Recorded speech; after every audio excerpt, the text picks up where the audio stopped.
Greetings, NASCAR enjoyers, and here we are. It's Talladega time, everyone.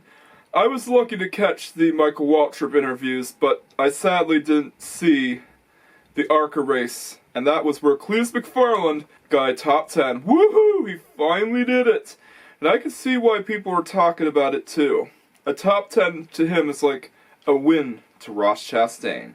Adam Smith also gave off the command to start their engines, and the two Jack Lynx Yetis also appeared alongside him, which also happened to give one of my friends some flashbacks. But anyways, the race begins with Zane Smith, of all drivers, leading. Yeah, it's crazy that a front row motorsports car is in the front row. Get it?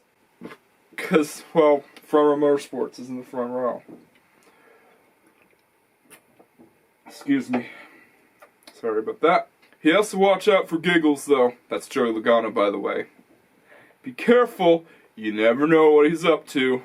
Told you so. Giggles Logano, aka Joey Logano, is now in first, and Austin Dillon is now trying to battle him for the lead. Hold up, Zane Smith is trying to get his lead back, and now Michael McDowell is in the mix. Jeez, there are so many lead changes here, and Josh Berry is now trying to take the lead.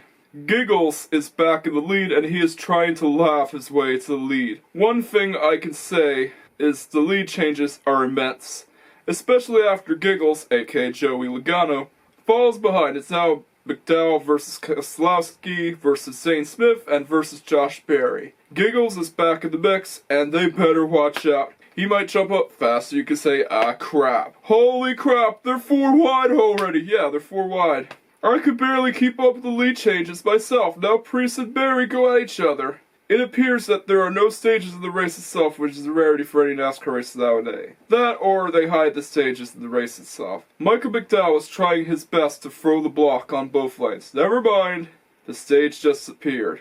Well, the indication for the stage just appeared. Zane Smith just appeared back in the lead, and he now has Bushy on his tail. And just like that, Josh Berry is in the lead. Chase Briscoe is also in the mix with one of Martin Truex Jr.'s former sponsors on his car. Bushy and Berry are now neck and neck, and then Berry fell back and Zane is in second. Not even bicycle racing has as much excitement. Within a few milliseconds, Michael McDowell is now leading.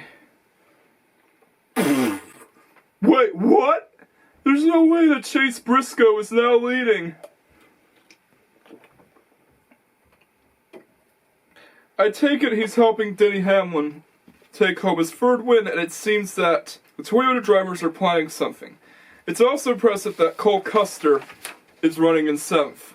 And just like that, several drivers come down to pit road, and Cole Custer is now leading. Just when the other group comes down to pit road, a caution comes out. Brad Keselowski, Ryan Blaney, and Kyle Busch all get involved in it. Well, Kyle Busch got lucky and survived the wreck. Brad K is sadly not so lucky, as his car got wrecked. He now has to go to the garage. Blaney was also the favorite to win with the DraftKings odds. Well, so much for those odds, am I right? After the mess was cleaned up, the race restarts and the duel between Taco Bell and Buescher begins. Holy crap, Taco Bell got wrecked, and another caution comes out. Chris Buescher also got involved in the caution, and both drivers are out of the race. Looks like Denny Hamlin had enough of being behind Christopher Bell. But anyways, the caution ends with Denny and Bubba battling for the lead, which is ironic considering that Bubba is battling his boss. Well, one of his 2 bosses. Wait, what? Denny is now leading? Holy crapper. Never mind. Denny fell back. Just like that, Kyle Larson wins the 1st stage. How did Lala get ahead so quickly? Yeah, Lala is Michael Bruce's nickname for Kyle Larson, by the way. And he even has him appear as a Teletubby in some of his videos, if you haven't known already. A lot of my nicknames that I nickname the driver come from Michael Bruce, by the way, because I do find them to be hilarious. That's why I use them. Our first race off pit road begins, and unsurprisingly, Kyle Larson wins the race off pit road. Carson Hocevar has issues not with his car, but with his helmet, and it's why he had to stop down to pit road. Anthony Alfredo, aka Fast Pasta, is now in the lead. Our stage caution ends with Fast Pasta and Willie B battling for the lead, and Fast Pasta is trying to defend the lead for Willie B. Holy crap! Ross Chastain is now in the lead until he lost it. It's free wide now, and Ross doesn't want to go down without a fight. I also forgot to mention that Kyle Larson had to start in the back due to a speed violation down in pit road, and Chase Briscoe also got a penalty. Again, as the free Chevys go neck and neck, Fast Pasta does a dang good job of blocking Willie B. It's on like Donkey Kong. Chastain is now leading, and it has now become epic. Bowman is now in the mix. Suarez is now leading, and he's neck and neck with Fast Pasta, who just so happened to retake the lead. He even blocked Chastain, which is impressive for a much smaller team in Michigan. Suarez is also in the mix, and he might retake the lead anytime soon. Hold up, Giggles had just appeared in the chat. Thankfully, Fast Pasta there to block him, although Giggles can be unpredictable. Chastain even makes sure to block Josh Perry, and he does a good job not to wreck himself out. Just like that, the Mellow Man retakes the lead. And then he loses it in less than a minute. Gregson is now in second. So far, so good. No further caution. Kyle Busch, well, aside from stage cautions, of course. Kyle Busch decides to make an early pit stop while Fast Pasta holds onto his lead. It's now Gregson versus Chastain. Anthony gives up the lead as he had to go down to pit road. Chastain also fell behind when Giggles took the lead. Ah crap, someone needs to get past that clown. Everyone except for the drivers that have already pitted in are running low on fuel. Hocevar is leading! Thank God Giggles got past him. Several drivers pit in, and SVG just so happens to stop at the wrong pit stall. Slow down, Kiwi! And he got penalized for going too fast on pit road. And guess who else got that penalty? Yep, Chase Elliott also got penalized, and it makes him the second driver to get that penalty in the race itself. More drivers come down to pit road to get their cars filled up, and more keep missing their stalls. And more also keep missing their stalls. More drivers also join in on the next lap. John Hunter Nemechek spins out, but no caution flag is thrown. Carson is in the lead. He's also neck and neck with Giggles. Denny also decides to pit in along with the other Toyota drivers that didn't wreck out. Bubba has now entered the chap, and he trades rat with Giggles as he does not want him to win the stage. He even blocks Giggles and ends up winning the second stage, even with a charging Kyle Larson coming up ahead. Man, Charles is just working out for him, and I'm glad he's got him as his crew chief now, especially when Charles Denick helped Christian Eckes win a lot of races. We now have 67 laps to go, and Giggles is bad. Well, what do you expect? He could snap sometime. Our next set of pit stops begins, and Chase Briscoe wins the race off pit road. During the caution, we also got a tribute to Dr. Jerry Petty, and it's a really nice tribute. I also bursted into tears while I saw it. Godspeed, Dr. Petty. Godspeed. Yeah, and you might be gone, but we will always remember you for what you did in the racing world. Godspeed. Chase Elliott also went down to pit road during the choose. The third and final stage begins, and Chase Briscoe and Ty Gibbs are neck and neck. Chase Briscoe eventually takes the lead after the other Toyota drivers decide to work together.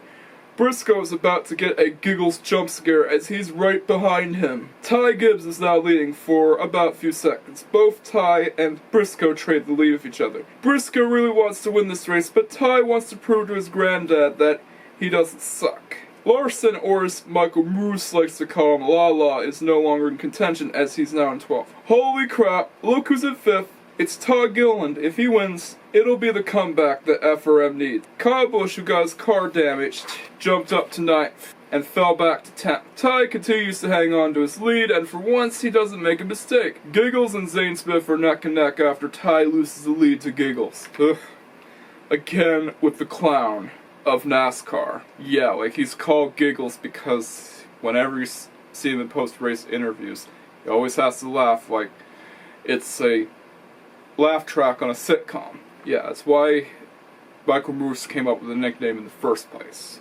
Several drivers come down to pit road, and this could have ended up being another big one as a lot of drivers went in. Josh is now trying to take the lead away from Giggles as he wants to be the first driver since Neil Bonnet to win multiple races for Wood Brothers Racing. He still has to deal with Ryan Preece and Ty Dillon. And the big pack comes down to pit road with the other half pitting in later. Uh-oh, Josh Berry and Kyle Busch got penalized. Austin Cindric is now leading after Ross decides to throw the block on the Toyota gang. Holy crap, Preece is now in second. This isn't just a race, it's a showdown. And just like that, the cinder block takes the win, and he didn't have to wait until one of his teammates ran out of fuel to do it. Keep in mind, he doesn't get to go the victory lane that much, and he has only won 3 races so far, and broke his 30 race winless streak, by the way, which, yeah, good on him, man. You did a good job keeping Larson behind. You are amazing. And you definitely made your dad, Tim Cindric, proud. And you didn't even need to wait until a caution came out for you to win and snatch it away from a Legacy Motor Club driver in a non-points playing race. Yeah, the duels didn't count because it's not counted towards points. But what an impressive move as he managed to block Kyle Larson. For the first time, only one non-stage caution happened and the big one did not occur, thus making it the first race since the 2001 Talladega race where the big one didn't happen. Although, Preece didn't get to win, but he came close though. Oh well, I hope he gets to win next time. This race still gets a 9 out of 10 for the epic finish and seeing the least competitive Penske driver get to go to victory lane once more. But anyways, this is Bandito signing off to an excellent win for Austin Cindric, breaking his 30 race winless streak. Unfortunately, next weekend's track is the worst one on the schedule as we're heading to the Demolition Derby at Fort Worth, aka Texas Motor Speedway. Yeah, you'll find out why the track sucks next weekend. Here's the link to last year's playoff Talladega race if you want to see it. Don't forget to like, comment, subscribe, hit that notification bell, just in case you haven't already done so, and just so you don't miss out on the latest Racing Cinema Productions videos. Catch you guys next time, and peace out.